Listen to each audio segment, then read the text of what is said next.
Good morning, guys. Happy Wednesday. Today is April 1st, and April 1st is April Fool's Day. So, I don't know if you've ever participated in April Fool's Day, but usually people will play pranks on other people. April Fool's Day is a tradition and it is observed in many countries. So, many people partake in April Fool's Day. Um, So maybe try to play a prank on somebody, but not a prank that's going to get you in trouble, okay?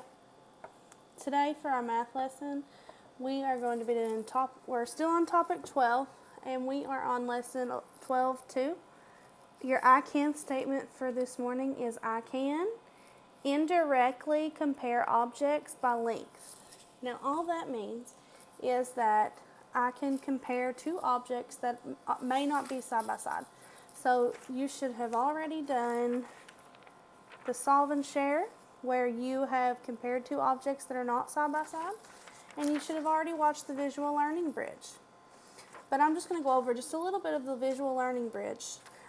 So in this visual learning bridge, they have given you two pencils. There's a blue pencil and a red pencil.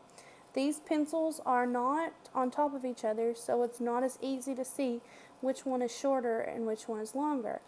What they did was they used this green piece of string that is the same length to measure the blue pencil, and then they used it to measure the red pencil.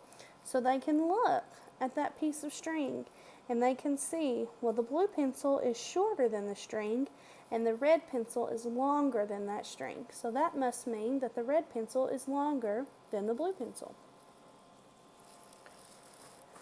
Number 1 at the bottom, we're going to be doing the same thing, except it wants us to use the red crayon to help. So they've given us a red crayon underneath each object that we're going to use to help us figure out which object is larger. So if you look at number 1, let me try to get in just a little closer. If we look at the purple marker, you can see that the purple marker is a little bit shorter than the red crayon. Do you see that?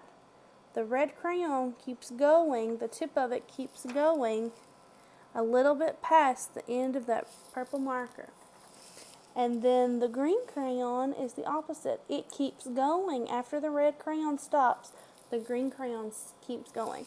So if we go back to our directions, we're going to circle the object that is longer. So we would circle the green one. And number 2, at the bottom of your page, wants us to use those red crayons again, but it gives you a glue stick and a feather. So you're going to look at the glue stick and you're going to see, the glue stick is shorter than the red crayon. The glue stick stops here and the crayon keeps going. And then if you look over here at the feather starts at the back of the crayon, and at the front of the crayon, when the crayon stops, the feather keeps on going. So the feather is larger.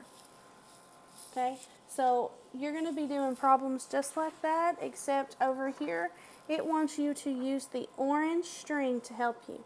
So for numbers 3, 4, 5, and 6, you're going to use that orange piece of string to help you see which object is longer. And down here at the bottom, I have the numbers that you're doing today. You're going to do problems 3, 4, 5, 6, 7, and 10.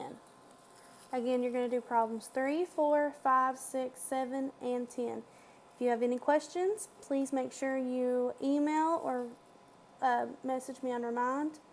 Bye, guys.